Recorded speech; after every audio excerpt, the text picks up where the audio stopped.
In 1943, I was 4 years old. I was injured in a gasoline explosion. Bedridden for over a year, my parents started buying me baseball cards during the convalescing period.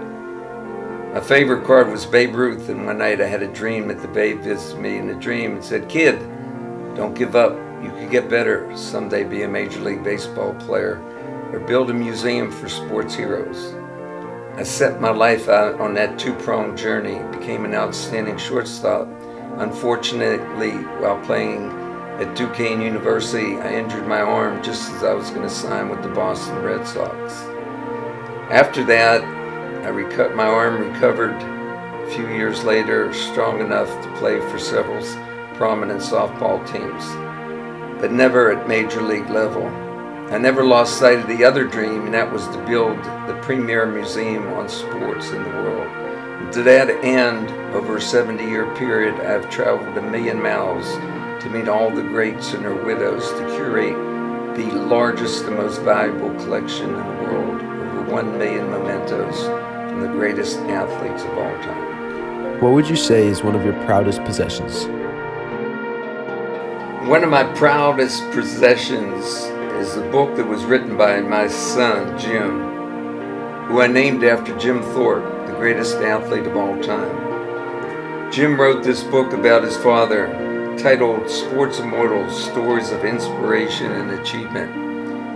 It chronicles my story and the stories of all the greats, how I met them, and how I was able to curate the 1 million mementos for the famous Sports Immortals collection.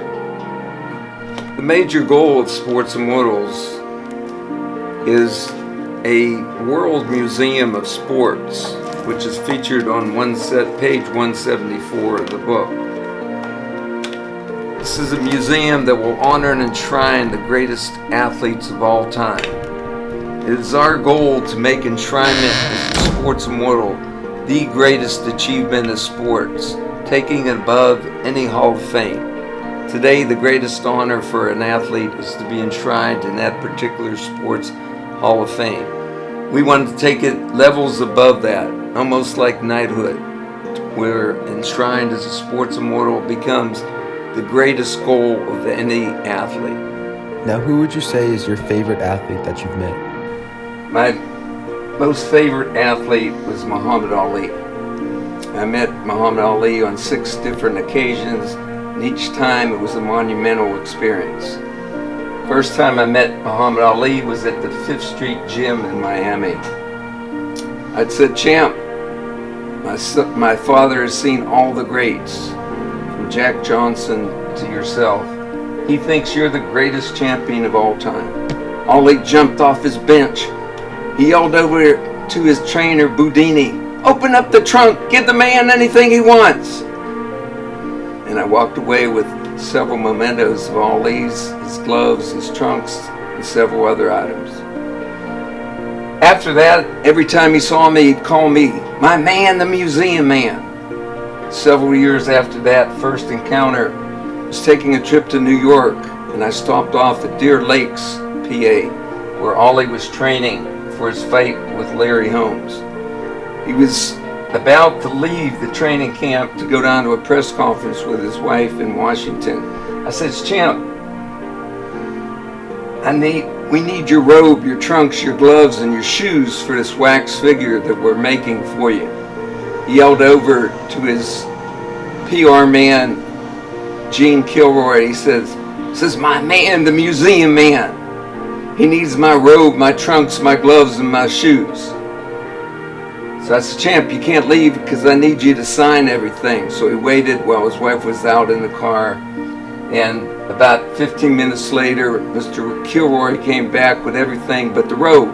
So Ali looks at him and he says, "Where's the robe?" He says, "Champ, you only have the robe you're training with." He says, "The man only asked for one robe. Get the robe for him." Now, can you tell me about one of your favorite items in the collection? This is an antique piano signed by all the players on the Super Bowl championship teams, 4-time champions in the 1970s. Being from Pittsburgh, naturally, the Steelers were my favorite team. I knew all the players. Some of my personal favorites were Jack Lambert, Franco Harris, and the Steel Curtain, Joe Green, L.C. Greenwood, Ernie Holmes, and Dwight White. Well, growing up, I developed a set of rules for my children, and after that, my grandchildren. We opened up the Sports Immortals Museum in Boca. We had these rules on the wall. Sports Immortals Rules for Success. Number 1, never lose sight of your dreams. Number 2, set goals.